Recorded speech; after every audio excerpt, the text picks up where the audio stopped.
before you know it, school is going to be back in session.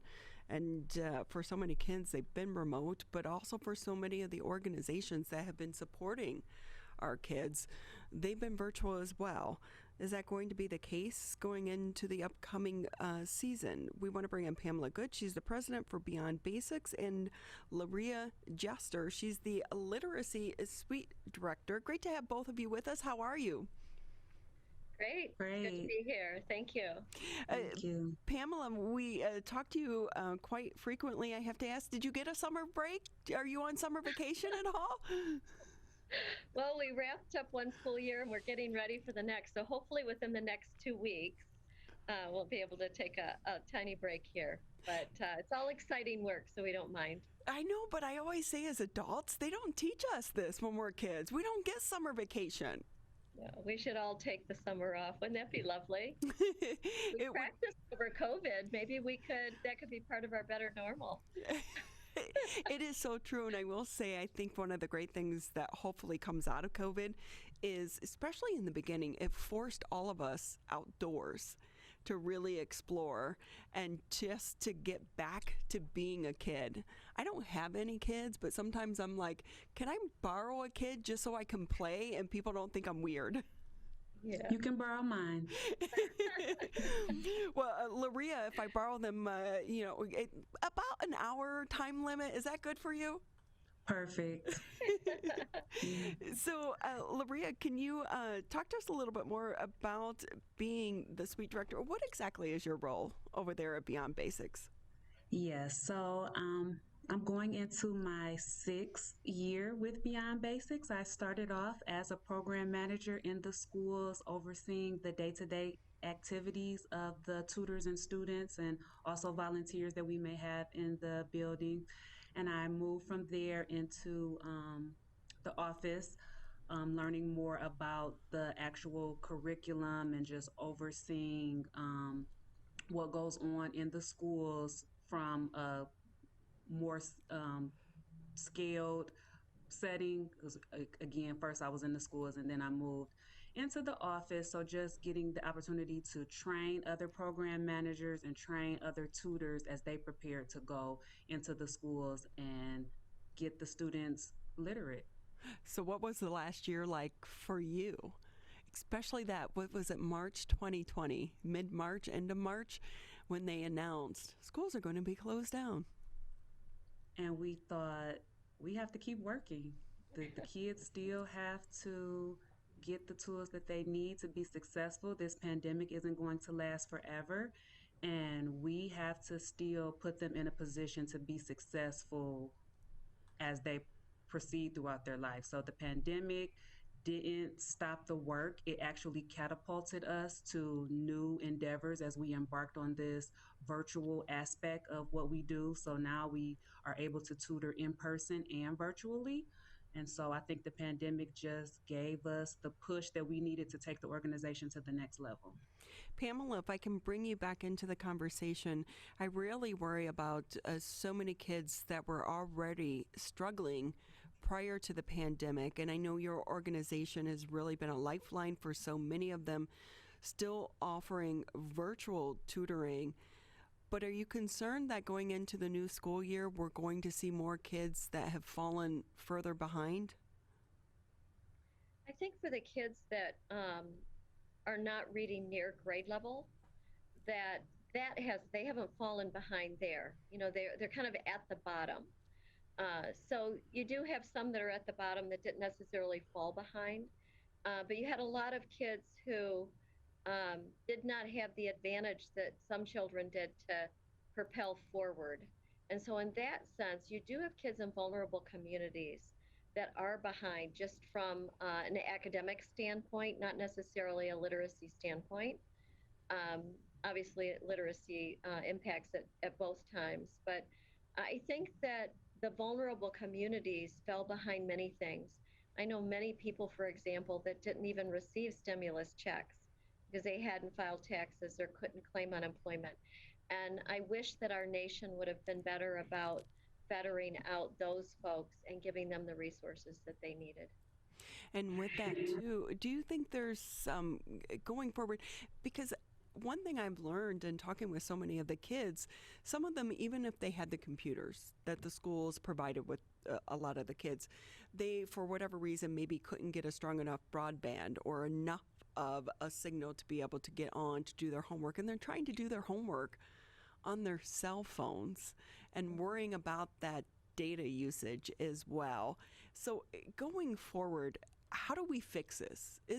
Do you think there's at least one step forward in fixing this problem that I'm sure people in your position have known has existed for years? Yeah. The best thing that comes out of all of this is that you have a light shined on these issues that existed prior to. I mean, kids didn't have computers prior to COVID. Now the population at large is aware that they didn't. They weren't tech literate. They didn't know how to operate. I mean, can you imagine if you just had a computer put in front of you and you had to contact someone or attach a file or do some of these things? They really couldn't navigate the software on the device well either. And so there is a light that shined on it. I hope that people stay concerned and we start working these out. But to your point, we had students that would be on their cell phone trying to do the tutoring programs or trying to have the sound off or the screen off because of various issues with the computer. So I just hope we stay with it as a community and really solve these issues instead of it just being the chatter of the day. That is so important because if someone has been a reporter for so long, you know that these become a headline. But then as time eases on, it fades into the background. And we can't allow that to happen when it comes to the education of our kids. And Lareea, if I can ask you, I know that you Beyond Basics has such a successful tutoring program. Can you talk to us a little bit more about why it is so successful? What makes it different than other ones? Absolutely. So, one of the key pieces is that the students are partnered with a trained tutor in a curriculum that has been proven to produce results.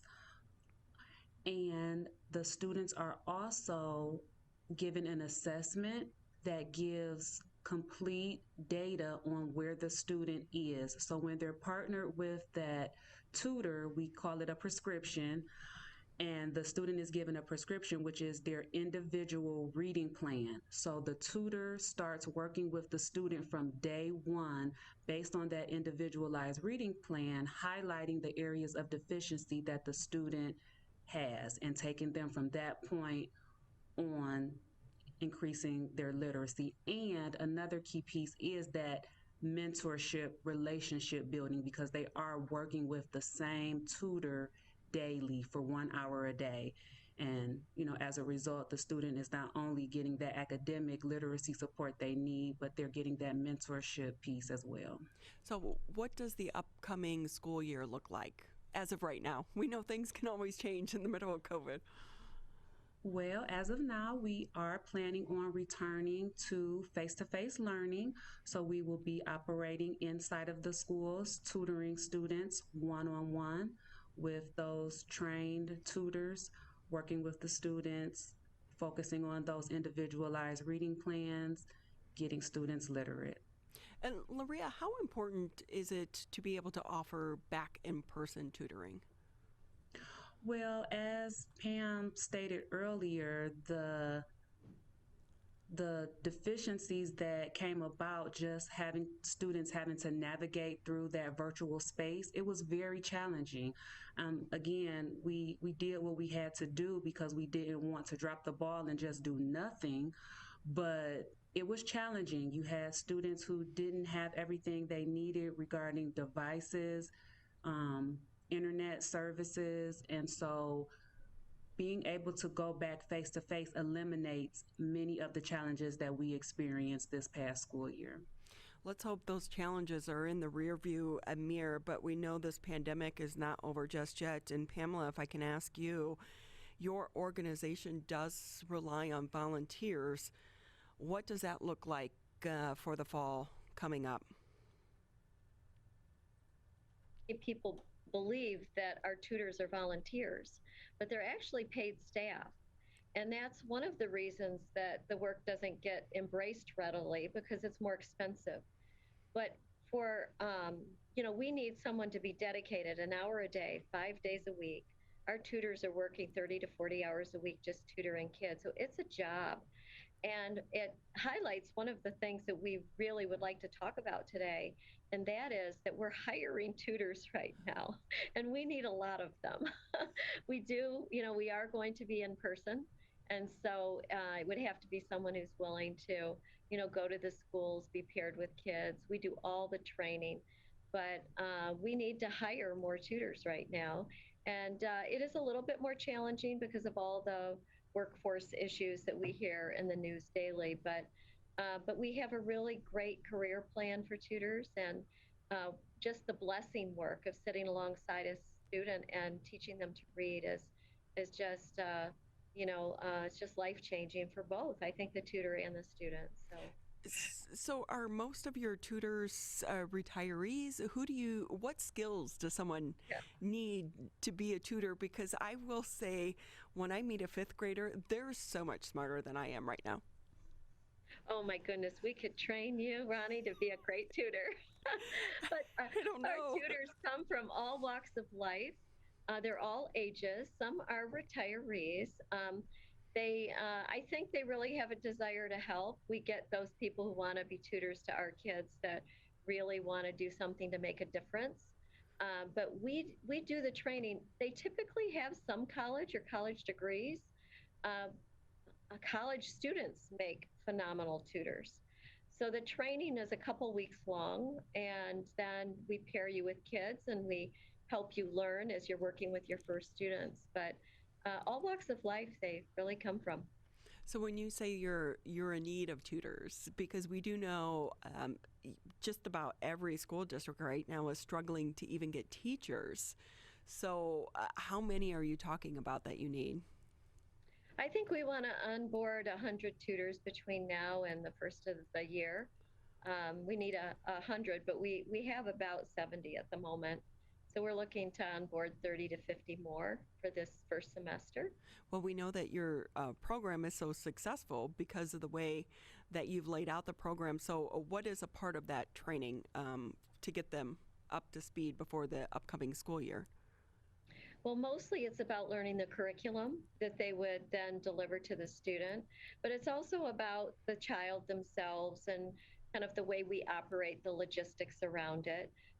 We do track everything with a database, so they're learning also how to put in their daily logs and some things like that. But primarily, they're learning the curriculum, which is Orton Gillingham based. It's phonics, multisensory. Google the science of reading, and there are practical ways that you can teach reading. And I think the multisensory approach really just caters to kids learning differences.